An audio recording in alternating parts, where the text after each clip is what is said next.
BHK flat with 1110 SFT లో ₹1,00,00,000 మాత్రమే. Bachupally Kennedy global school కి 1 నిమిషం దూరంలో. Welcome to Suman TV. నేను మీ నాగరాజ్ బైర్సిటీని. ఈరోజు మనతో ఉన్నారు కర్నూలు మాజీ MP, Emmiganur YSR Congress party in charge, YS Jaganmohan రెడ్డికి ఇష్టురాలైన చెల్లి బుట్టా రేణుకా గారు మనతో ఉన్నారు. నమస్తే మేడం. నమస్తే అండి. ఎలా ఉన్నారు? బాగున్నానండి. మీ అన్న బాగున్నారా? జగన్ అన్న బాగున్నాను. వెళ్ళలేదా? బుట్టమ్మ బుట్టమ్మ అని మాట్లాడుతుంటారు కదా. కలిసానండి, ఇనిషియల్లీ 2 సార్లు కలిసాను. ఏంటి మేడం అసలు ఎమ్మిగనూరులో బుట్టా రేణుకాని ఓడించాలి అంటే బుట్టా రేణుక కుటుంబం నుంచే మరొక వ్యక్తి రావాలి, అలాగైతేనే బుట్టా రేణుక గారిని ఓడించగలరు అన్న విధంగా వార్తలు బయటకు వచ్చాయి ఎలక్షన్స్ 2024 ఎలక్షన్లో. అయితే మీరు ఓడిపోయారు ఫైనల్గా. మీ ఓటమికి బలమైన కారణం ఏంటి మేడం? ఓటమికి బలమైన కారణాలు నేను కూడా బాగా తెలుసుకోవాలని చాలా ప్రయత్నం చేశానండి. బట్ నాకు కారణాలు ఎక్కడ ఏవి కూడా అంత స్ట్రాంగ్గా బయటికి రాలేదు. ఐ డోంట్ నో, నాకు అర్థం కావట్లేదు జనం ఏ విధంగా యాక్సెప్ట్ చేశారు, ఏ విధంగా వెళ్ళారు అనేది. మొత్తం మీద చూసుకుంటే నాకు ఇంక్లూడింగ్ బ్యాలెట్ ఓట్స్తో సహా కలిపి నాకు 15,800 ఓట్స్ నాకు మైనస్ అయ్యాయి. అంటే వితిన్ 3.5 monthsలో నాకు టికెట్ కన్ఫర్మ్ అయిపోయాక నేను వెళ్ళిన, అంటే ఆ కాన్స్టిట్యున్సీ నాకు పరిచయమే, ఎందుకంటే ఎంపీగా ఉన్నప్పుడు that is one of my constituency.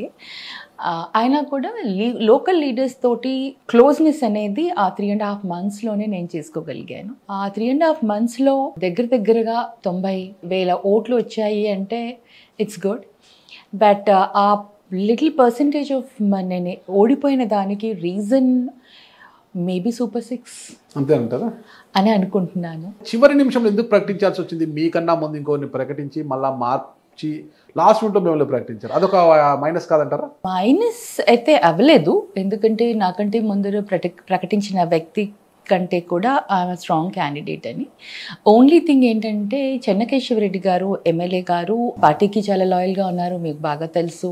YSRCP party పెట్టినప్పుడు కాంగ్రెస్లో రిజైన్ చేసి వచ్చారు.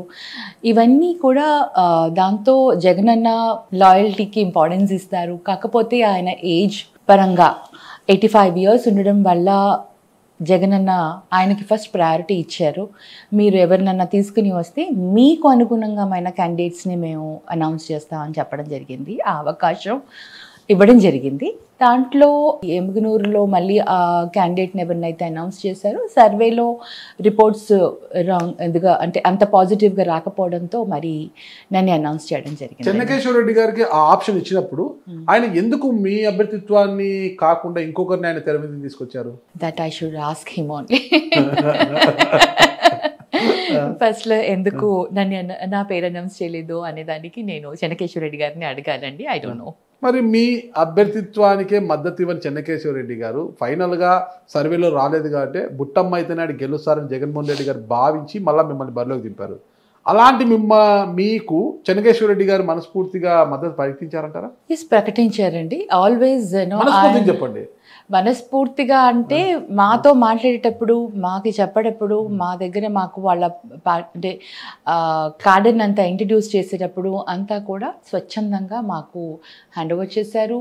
ఆయన ప్రతి మీటింగ్లో వచ్చేసి తప్పకుండా గెలిపించాలి, మనం రేణుక గారిని మనం తప్పకుండా గెలిపించాలి, అంతేకాకుండా దాంట్లో మా అబ్బాయికి కూడా ఎమ్మెల్సీ ప్రామిస్ చేశారు కాబట్టి మనం తప్పకుండా గెలిపించాలి అనేసి స్వచ్ఛందంగా ఆయన సపోర్ట్ చేశారు.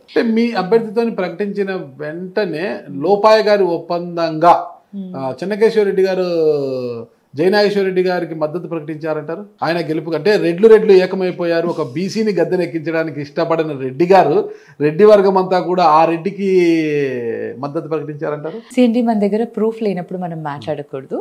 అది ఓన్లీ రూమర్గా బయట మాట్లాడుతున్నారేమో తెలియదు కానీ, but it's not a fact.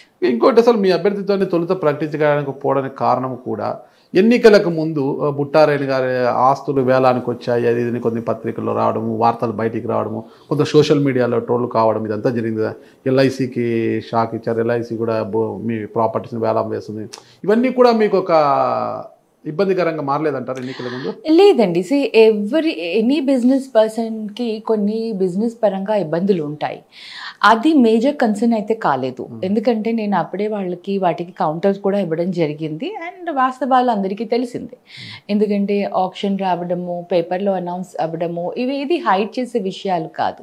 So మేము వెరీ క్లియర్గా చెప్పాము, ఏదైతే ఎల్ఐసి లోన్ తీసుకుంటున్నామో అది మేము రీపే చేయని దానికి ఇదైంది. But still we are here to repay that. మేము బ్యాంకుని ఏదో మోసం చేయాలని కానీ, బ్యాంకు నుంచి ఏదో ఇది చేయాలని కాదు. ఎందుకంటే మేము అలా చేస్తే మా ప్రాపర్టీస్ అన్నీ వాళ్ళ దగ్గరే ఉన్నాయి కాబట్టి డెఫినెట్లీ ఆప్షన్లో వెళ్ళిపోయి వాళ్ళు రికవరీ చేసుకుంటారు.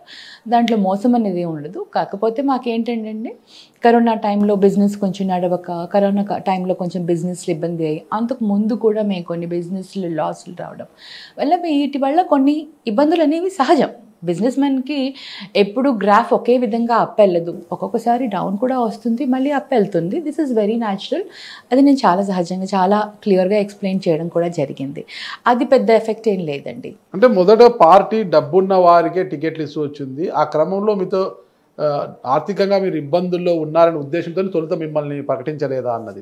అది లేదండి. జగన్ అన్న ఎప్పుడు కూడా వీళ్ళకి ఉందా వీళ్ళకి లేదా అనే టికెట్స్ ఎప్పుడు ఇవ్వలేదు. ఎవరు గెలవగలుగుతారో ఎవరు గెలవరు అని ఆయన ఓన్ సర్వేలో ఏదైతే సర్వే చేయించుకున్నారో ఆ సర్వే ప్రకారమే టికెట్లు ఇచ్చారు. కానీ ఎవరి వెనకాల కూడా ఆస్తులు ఉన్నాయా లేదా అని మటుకు ఎప్పుడు చూసేవాడు కాదు, చూడలేదు. మీరు గతంలో చూసినా మీరు ఇప్పుడు చూసినా కూడా చాలా మందికి టికెట్లు ఇచ్చారు. ఎవరు కూడా అంటే రిచ్ పీపుల్ కాదు, ఎవరు పెద్ద ఇదిగా లేని వాళ్ళు కూడా టికెట్లు ఇవ్వడం జరిగింది. సుమన్ టీవీలో మీ పర్సనల్ అండ్ బిజినెస్ ప్రమోషన్స్ కోసం కింది నెంబర్కి కాంటాక్ట్ చేయండి.